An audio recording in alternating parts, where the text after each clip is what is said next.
तो हेलो बच्चों, welcome back to students army channel.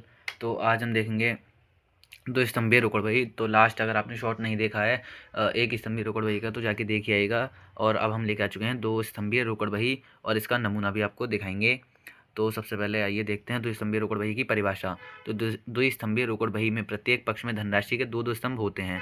मतलब एक कैश का होता है और एक बैंक का होता है। जैसे आपने लास्ट में सिंगल कॉलम कैश बुक देखी थी, तो उसमें खाली कैश का था, इसमें कैश के साथ साथ बैंक का भी कॉलम होता है। तो एक स्तंभ नगद लेन देनों का लेखांकन करने और दूसरा बैंक का लेखांकन करने के लिए होता है। वर्तमान व्यवसाय परिदृश्य में अधिकतर लेन देन बैंक के माध्यम से किए जाते हैं। जैसे आप आजकल आप देखते होंगे कि बड़े बड़े पेमेंट जो होते हैं वो कैश में नहीं, चेक में होते हैं, मतलब बैंक के माध्यम से होते हैं। तो इसलिए दो स्तंभीय रोकड़ बही बनाई जाती है।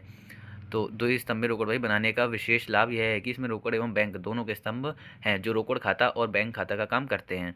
और खाता बही में रोकड़ एवं बैंक खाता का बैंक का खाता खोलने की आवश्यकता नहीं रह जाती। ठीक है, तो व्यवसायी लेन देन करने हेतु चालू खाता खोलते हैं।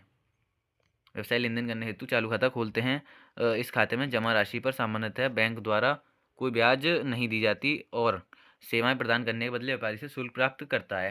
अर्थात तो जो हम करंट अकाउंट खोलते हैं अपना बैंक में फॉर अपने व्यवसाय के लिए, बड़े बड़े पेमेंट करने के लिए, तो उसमें बैंक की तरफ से हमें कोई भी ब्याज किसी भी तरह की नहीं दी जाती, बल्कि हमसे और पैसे वसूल लिए जाते हैं उसके सेवाएं प्रदान करने के बदले, जिसे बैंक शुल्क या प्रभार कहते हैं। तो आप बैंक शुल्क या प्रभार, बैंक प्रभार का भी मतलब समझ गए होंगे।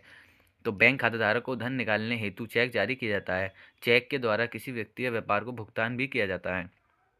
चेक के प्रारूप आगे दिया गया है। जिस व्यक्ति को भुगतान करना होता है, चेक के पे टू के आगे बने खाली स्थान पर उसका नाम लिख दिया जाता है।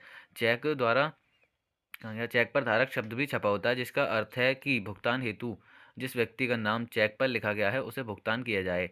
या चेक के धारक को, यदि धारक शब्द को काट दिया जाए तो उसका अर्थ है कि इसका भुगतान केवल उसी व्यक्ति को किया जाएगा जिसका नाम चेक पर लिखा गया है, या समुचित छानबीन के बाद उसके द्वारा आदेशित व्यक्ति को।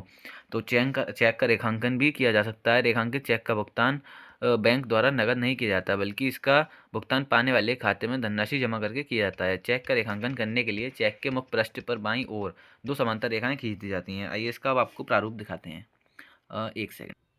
तो ये होता है चेक का प्रारूप। तो इसमें सबसे पहले बैंक का नाम होता है, उसके बाद आपको लिखनी होती है इसकी डेट, यहाँ पे भरने होते हैं आपको रुपीज़। ठीक है, और यहाँ भी